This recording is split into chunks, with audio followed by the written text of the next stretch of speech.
Identify target!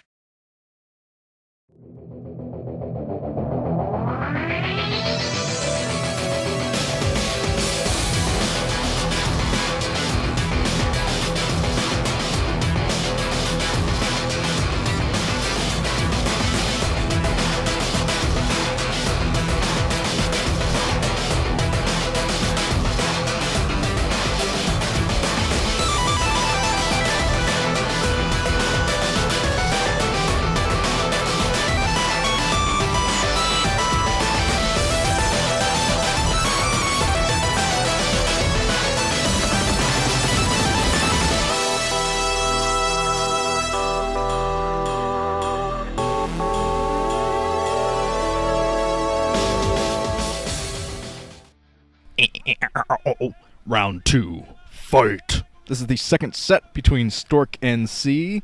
C, of course, has the home field advantage. They're playing by a C. Excellent. So we just need a Stork to fly by right now to bring it all together. I saw a blimp, but I don't think that was a Stork. Maybe a very fat Stork. I don't know. But this is going to be on Polaris Rhapsody. Stork, of course, has the Game 1 advantage. He won the first set on Dreamliner with a carrier build. So he could go for the same kind of build again on this map, but I wouldn't expect it. Dreamliner is a much better map for carriers than Polaris Rhapsody.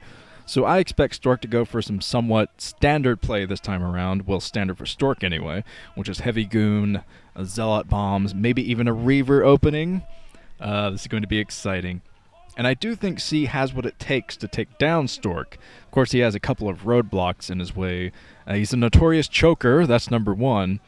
And he's going up against Stork, who is the best Protoss versus Terran player in the game. That's number 2.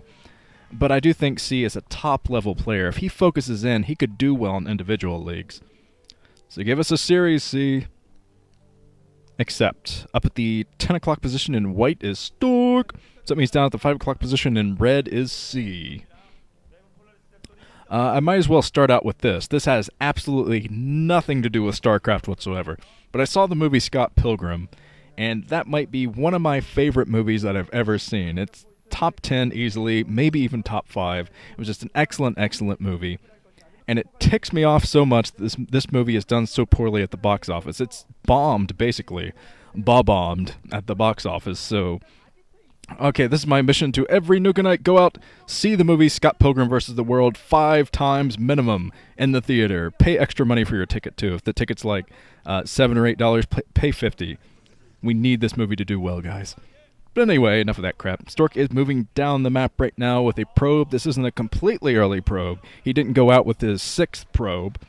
So I don't think he's going to do a proxy, but he might do a proxy. Stork might prove me wrong. This is kind of a, yeah, as the observers are pointing out, this could be a gas steal probe. Most likely is going to be, since Stork going straight into the main, he's going to steal some gas from C. And C did not see this coming, so he wasn't able to throw down his refinery. Poor C.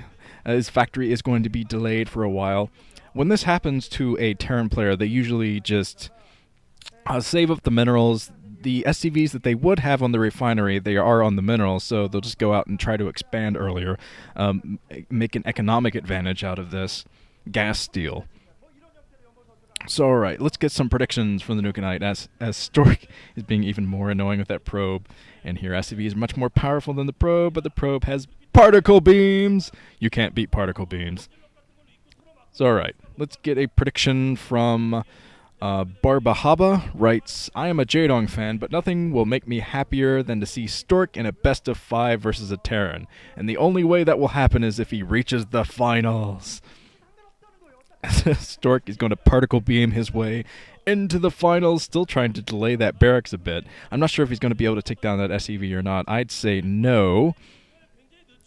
Although I don't see the SCV over there. He did get the barracks up, so I'd say the SCV survived. Let's get another prediction from that guy, 431, writes, Stork will command his fleet of carriers all the way through the finals, taking out C, Jaedong, or Action. Yes, carriers versus Zerg, and stomping Flash in the finals, because we all know Flash will undoubtedly be in the finals. Only get pwned. I'm not sure if this is correct sentence structure or not. To get pwned by a 1 base carrier build from Stork. So there's C, as I said, he's going to throw down his base as early as he possibly can, and then work on his factory once he gets rid of the assimilator on his gas. And Stork is expanding in the meantime. Another prediction, we have plenty of predictions to read for this matchup, from Neon Strike writes, C will make his final stand in the OSL and show us all what he's really made of. He'll fight Flash in the finals and crush him. Go C! Everyone predicting Flash going to get to the finals, although it's kind of hard to bet against Flash. But here comes the refinery, up proceed, very confused SCVs. Now he's finally going to build his refinery after running back and forth over the gas. Stork already pushing it a bit with that Zealot. He's not going to be able to get anything done there. He was just trying to get lucky. Maybe C didn't pump enough Marines. Maybe C was trying to save up his minerals to throw down a base earlier. So he just wanted to test the waters a bit, and not much else. And wow, still trying to push his luck a bit. I think Stork is going to lose his initial Zealot if he keeps pushing it like this. And C is going straight towards Stork's natural expansion a bit before backing off. I thought for a second he might try to build a bunker next to that new Nexus, but Stork already has his Nexus up a little bit behind with his probes. Looks like he was a bit distracted in the middle of the map, or maybe doing something else, and didn't get his probes to that natural expansion as quickly as he could, but neither did C, so he's okay. Let's get another prediction. Here's one from Ulan Bathor, writes, Go Stork! There were 500 O's in that. Not even kidding. Over 500 O's. I did a bit of multiplication tables to figure that one out. Another one from Thomas is a sick person, writes, I predict a Stork, yes, he wrote Stork, S-H-T-O-R-K, steamroll all the way to the gold, baby. And Stork is in the very unique position now. If he does get into the finals and wins the finals, he will be the only Protoss player capable of achieving the golden mouse. Protoss almost never get multiple OSL gold. That's usually an MSL thing. You see the Protoss performing well in the MSL usually. But Stork, that would be so awesome to see a Protoss player get that achievement. Achievement unlocked! Golden mouse! C is preparing to factory inside of his main and getting his academy up, preparing for maybe a Dark Templar drop. That's not really Stork's style. You almost never see Stork go for a Dark Templar or anything like that.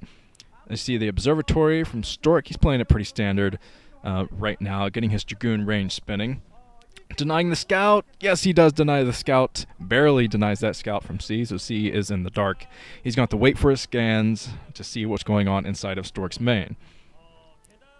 But his scans are coming up very quickly, so that shouldn't be too much of a hassle. He's probably just going to scan once, just to make sure that the Dark Templar are coming his way. Just do one scan, look for the Templar archives. He doesn't see it, and then he'll have his extra scans. But anyway, so C does have his second base up and mining. Now we're going to see the scan from C right inside the main. He sees all the buildings, so he knows that Dark Templar are not coming his way. So Stork working on more gateways. He's probably going to expand again. Since he's throwing down all these extra gateways, makes me think he's going to be confident in protecting a third base to keep those gateways running. But where is Stork going to expand? He has a pylon up at the 12 o'clock, but he has his probe positioned down here over at the 9 o'clock base. So I think he's going to plop down the 9 o'clock, even though he has a pylon up at the 12 o'clock. The pylon at the 12 o'clock is probably mostly to spot drops. Spot the drop ship coming in if C should try to sneak by and do a tank drop behind the natural expansion or something, because there is a pretty big ledge right next to the natural expansion. Medics from C. This is a strange opening from him, getting medics. This is being spotted by Stork. I think C just wants to get a very strong push on. But Stork, luckily he saw this. Maybe C saw the glitch on the map too and knows about that observer, but he's going out with a pretty strong army. There are 2 medics right near the Marines, so the Marines are going to last a bit longer than they normally would.